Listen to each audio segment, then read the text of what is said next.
So, Professor Khan, and all of you from NUS Endowment breakfast, it's very nice to be here.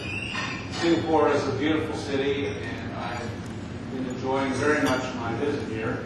I'm very happy to meet with you this morning. I thought I would talk a little bit about risk, something we all are interested in. It's on our doorstep every day, especially now, and we'd like to talk about where it comes from and how do we think about it. What do we mean by risk, first of all? It's some bad event that has some probability of happening in the future. So when we talk about risks, we're thinking about things that are in the future. And some of these risks are risks we would like to expose ourselves to, and some are not. And finance is the discipline which studies which risks are worth taking.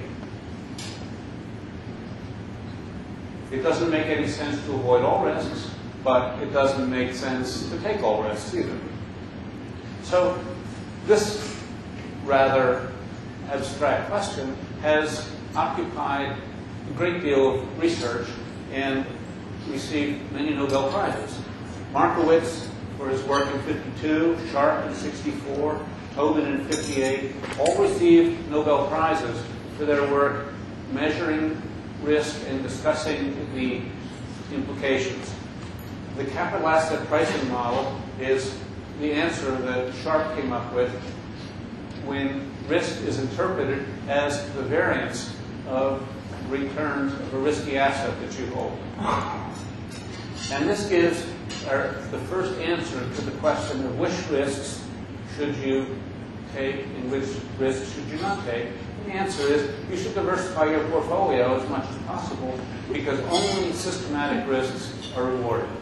There is no reward for holding idiosyncratic risks. A little bit more recently, Black and Scholes and Merton developed options pricing models and received the Nobel Prize for that. Fisher Black had passed away already, but the prize was given to Scholes and Merton. And options are, again, ways of measuring risk. The price of an option is really the price of an insurance contract, and therefore is very dependent on the volatility of the financial market. The pricing formula does indeed satisfy the capital asset pricing model, but has a much different derivation.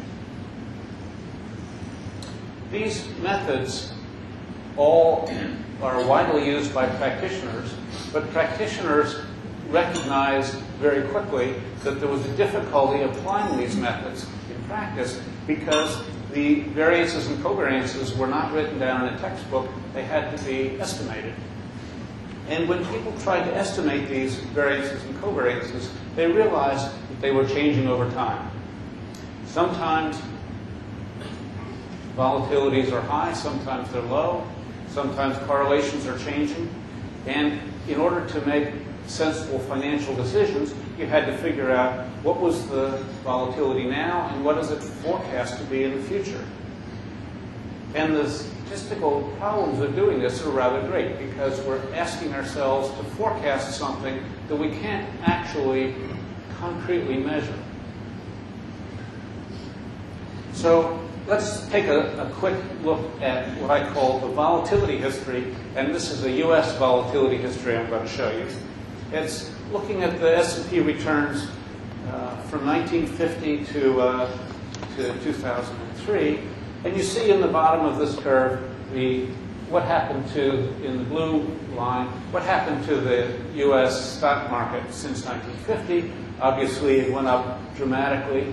If we were wise enough to invest in 1950, we'd be very wealthy, especially if we had managed to sell in 2000 or maybe hold through the internet bubble and thereafter. But from a volatility point of view, we're much more interested in how much this changes from one day to the next. So the top curve is the percentage change in the bottom curve from one day to the next. And when we talk about volatility, what we really mean is how big are those changes? how much does the market change on one day to the next? And so high volatility is when these changes are large, and when the newscaster says the market moved way down today, or the market had a big rally today. That's evidence. That's what we mean by high volatility. And what you'll see if you look at the amplitude across the top is that it's been changing over time. Sometimes it's fairly narrow, and sometimes it's fairly fat. So let's look a little more closely. If you look at the early period, you see very clearly periods of high volatility and periods of low volatility. And if you let your eye fall below the periods of high volatility, what you'll notice is that they often occur in bear markets. When the market is going down, the volatility is typically higher. This is one of the stylized facts that we learned about volatility, is it tends to be higher in market declines. If you look in the next period, in the middle 90s, we see this period of extremely low volatility from about 92 through 97 or so. And that's when I first started consulting for Wall Street. And the question they wanted to know was, why is volatility so low? Is it going to stay low? What are the reasons for it being low? I unfortunately did not know the answer to that, but what I told them is that volatility tends to be mean reverting, so that when it's low, it's going to rise again, and when it's high, it's going to fall, and that turns out to be the right answer in this case. You can see at the end of this period, as the market rose to what we now call the internet bubble, the volatility increased dramatically, suggesting that investors who stayed in this market should have recognized that they were taking a lot of risk, because the volatility was very high. And of course, the next thing that happened is the market turned down. We had this big decline. Volatility continued. It was 9/11. And eventually, in early 2003, the volatility began to subside, and the market began to recover. Well, I'm going to come back to this in a little bit, but I'll leave you at 2003 at this point. You can perhaps imagine what has happened since then. So, how do we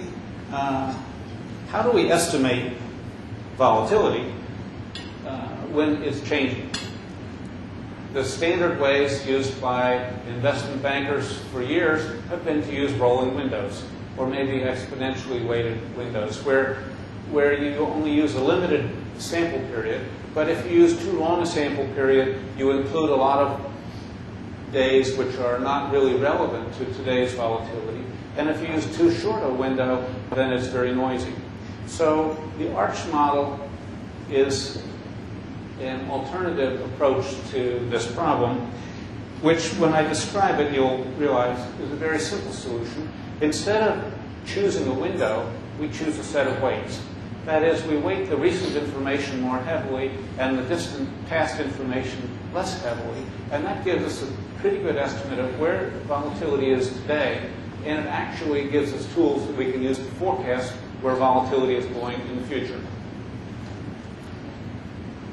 Really, I think the thing that makes the ARCH model so widely usable is the fact that these weights can be calculated based on historical data. You don't have to guess what they are or use some other measure like options prices to figure it out.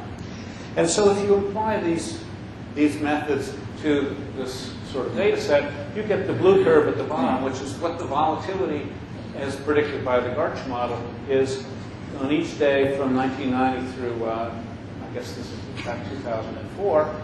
And you see the higher volatility in the down market, the high volatility around the internet bubble, low volatility in the early 90s, and low volatility in 2004. Another picture which makes the same point is that you can form confidence bands around returns. You can think about each day trying to predict what is the best and worst that the market is likely to do tomorrow. And this is a picture of 3 standard deviations. And so people often talk about how often do we have 3 sigma events or 4 sigma events, or, well, last summer there was talk about 25 sigma events. 25 sigma would be a pretty big event on this scale, and I think probably sigma was not a large sigma in this case. But what you see, of course, is this confidence band is changing over time, and the bottom curve is more or less what we call the value at risk. So it's a measure of how risky is the market. What's the probability that you could have a big down move in the next day? And you can see that we do have some 3 sigma events in this period, and a little bit more than you would expect from the normal distribution, but only a little more than you would find from normal. Well, where does volatility come from? Why? If we want to predict it, we have to understand better what makes markets volatile.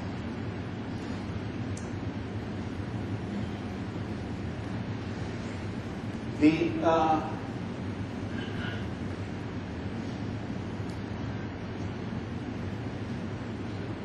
Arch model was originally developed for a macroeconomic problem, but when it was applied to finance, it turned out to be so successful that this is the main area where we see applications. And in order to understand what causes volatility, one of the issues is what events do we see in finance that make it work so well? Well, perhaps this is why the Arch model works well, but I hope there's a better answer. Let's see if we can find a better answer. What really moves financial markets is news.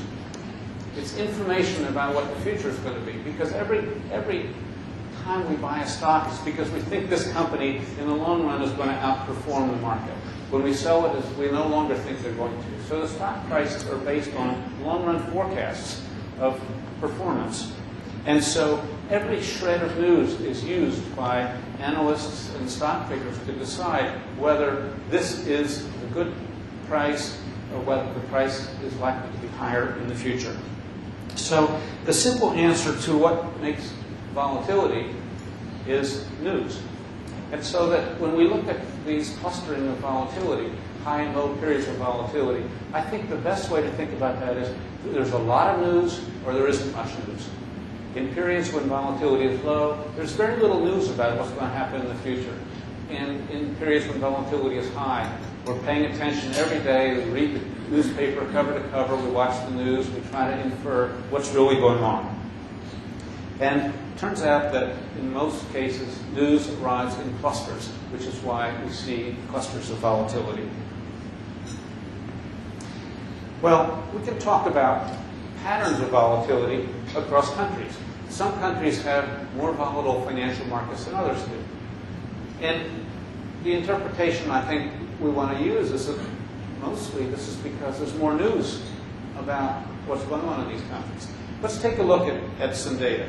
Here is the average volatility of 50 different countries over the period 1997 to 2003. And if you look at this list, which you may or may not be able to see the names, it starts on the left with a volatility of about 10% for the most stable country, which turns out to be UK. But it's followed by Chile, Australia, New Zealand, Lithuania. I don't know why Lithuania is low volatility, but it's on the list. Canada, Austria, Portugal, Belgium. And on the other end, we have the high volatility countries. We have Turkey, Brazil, Argentina, Korea, Ecuador, Finland, Thailand. And if you go down a few more, you see Singapore. Very high. Very high. Singapore has pretty high volatility over this time period. So one of the questions we'd like to know is, why? Why are these different? What's the difference between countries that have high volatility and countries that have low volatility? And these are unconditional volatilities, so they're just one number. But in fact, each of these countries has high volatility periods and low volatility periods. And so maybe if we look over time and across countries, we can get a better idea of what are the actual economic variables which make this kind of volatility high.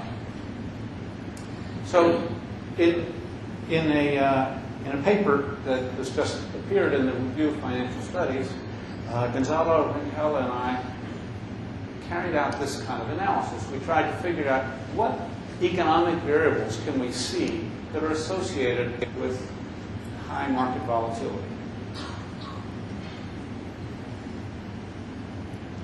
And we could think about these as long-run risks because these are slow-moving parts of volatility. These are not saying that the volatility is going to be high tomorrow. These are saying that we're in for a period of high volatility or in for a period of low volatility. So the simple answer from the way I've described volatility is it has to do with the intensity of the news. And when we're talking about long-run swings, it's natural to think about the macroeconomy as being fundamentally involved in how much news is revealed. So I want to look at the macroeconomic variables which are high in these countries and time periods when volatility is high. And this is the paper that I just mentioned. So in a nutshell, here's the answer. Across countries, across time, what do we see about the high volatility periods? Well, we have high inflation.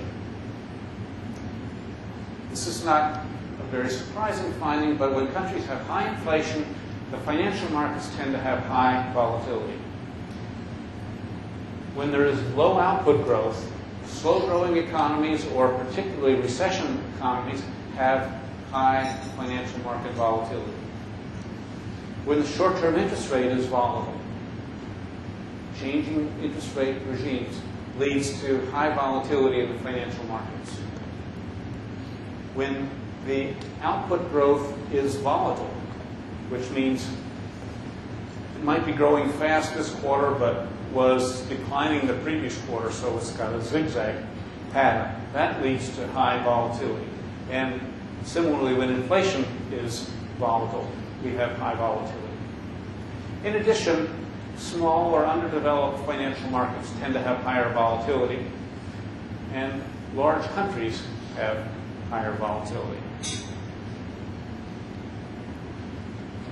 So with this kind of list of explanations in our pocket, what do we see for financial risks today?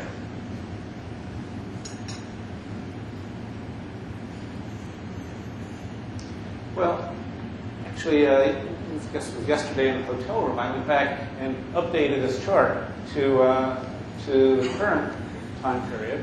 And this is now a plot from 2002 up till a day or two ago. And what you see is the high volatility period that we ended with previously, and then this amazing period of low volatility we've had since 2003. I've given so many talks about why is volatility so low that now I give the opposite one. Why is volatility so high? But we had low volatility all through this period of 2003 through 2000, the first half of 2007, and then this high volatility period right at the end, which is associated with the decline in the market at the end of the period. So let's ask the question, why are volatilities so high, and in particular, will they stay high? Are we seeing the beginning of a long period of high volatility, or is this one of these volatility clusters which is going to die away? Here is the same 3 sigma plot. When you use the Gartner model, actually estimated only through the data up to 2004, and then you forecast it one day at a time going outward, you can see what happens to these confidence intervals. You can see they stayed pretty small up until the summer of 2007 when the confidence intervals grew dramatically. We have had a variety of a few 3 sigma events, but they're not the ones that you think of. There were no 3 sigma events, or maybe there's one 3 sigma event since August of 2007. The biggest event actually was February 27th of 2007, which is when China imposed a tax on transactions, and the Shanghai market fell 10%, and the rest of the world fell 5% in one day in the middle of a low volatility period. So this is a many sigma event, but it's actually the most extreme event in this period. But it certainly appears that the high volatility that we've experienced is totally consistent with the kind of model that the ARCH model produces. So why are volatilities so high, and will they stay high? Well, as you probably could see from that picture, they are high, but they're not actually as high as they were in the period 2000-2002, at least for most assets. In the U.S., I think the high volatility is due to 2 general features, which we'll talk a little bit about. One is macroeconomic uncertainty, and that's where we're going to use this result from Engle and myself. And the second is in terms of credit problems, particularly the subprime mortgages, but other securitized credit issues have also contributed substantially to financial market volatility. So what's the macroeconomic uncertainty? Well, in the U.S., we have this big housing downturn, which has hurt the economy. It was brought on originally by higher interest rates, and I think is now being exacerbated by higher gasoline prices. And this has brought the construction industry to a standstill in many of the closely associated industries. At the same time, the export industries have been doing quite well. The technology industries have been doing quite well because the weak dollar has actually improved their market position vis-a-vis the rest of the world. So the exports are actually doing quite well. And if we weren't buying so much oil, it would look like probably we're running a surplus in the current account, I think. So is recession likely? People have been going back and forth as to whether they think we're already in a recession, whether we're very likely to have a recession, or whether it's kind of questionable. And it seems to me, at least last month, I was thinking that we're probably going to avoid this. I'm not really sure whether we're going to have a recession or not. We haven't seen yet a quarter of negative growth, and a recession is officially defined as having 2 quarters of negative growth. But perhaps the fall is going to look worse than I thought. And the main reason for pessimism is that inflation seems to be more serious than we thought it was, and that is tying the hands of the Federal Reserve in order to do anything about it, and requiring really more fiscal stimulus, I think, from the government if we're going to get ourselves out of this cycle of both inflation and potential recession. You can see from this list of factors that cause high volatility why financial markets are volatile in the U.S. We have a recession looming, whether or not we have it or not, and inflation. And we've had high volatility in short-term interest rates. So all these factors contribute to a lot of uncertainty about financial valuations and a lot of financial market volatility.